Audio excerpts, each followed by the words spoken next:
Ready, start. Sir, it may not be necessary to continue these levies for a long time.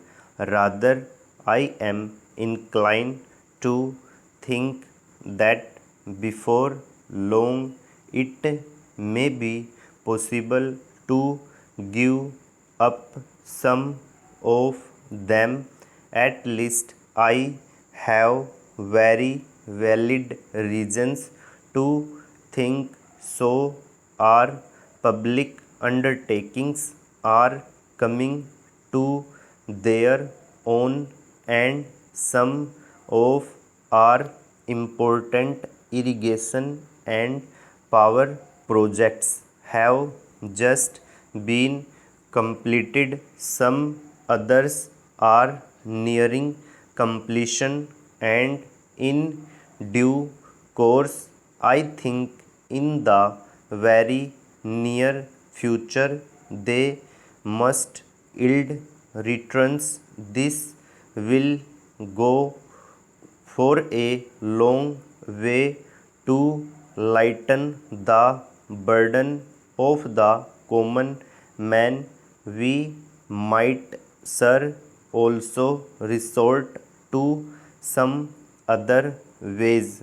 I suggest that we might take to public trading in some specific items of export and import. That would also certainly go a long way and help us. The private corporate sector has been steadily growing and has been developed capacity.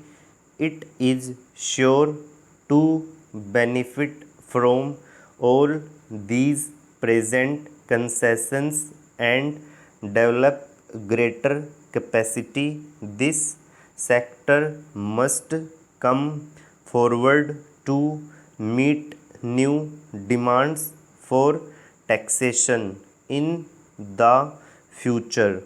I agree that so far as indirect taxation is concerned, it has reached the saturation point, but the corporate sector, growing as it is in strength, in vitality, and in capacity, will not, I am sure, shirk its responsibility to contribute to the common fund.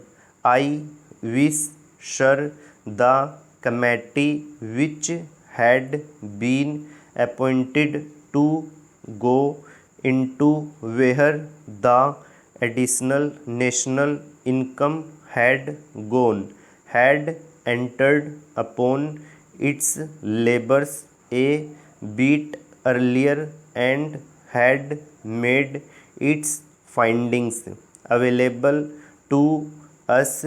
I do not want to state its findings, but I have a feeling that the committee, when it concludes its labors, will come to the conclusion that a major portion of this additional national income has gone into the pockets of comparatively small number of men, small number of individuals, and it is they who must in future contribute their share to the country's taxation needs, because the profits they have earned are not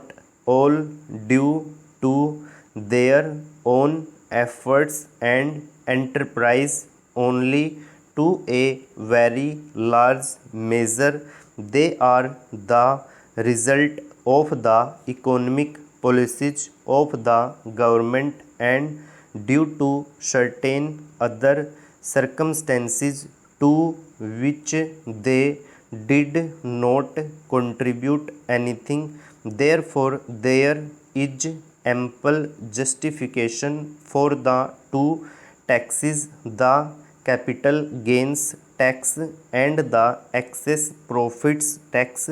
I need not go in detail into all the reasons that my honorable friend has explained earlier too lucidly, but I must say that I entirely agree with them all. Having said this, I would like to say a few words about allocations which have been made to the various ministries in the budget. Stop.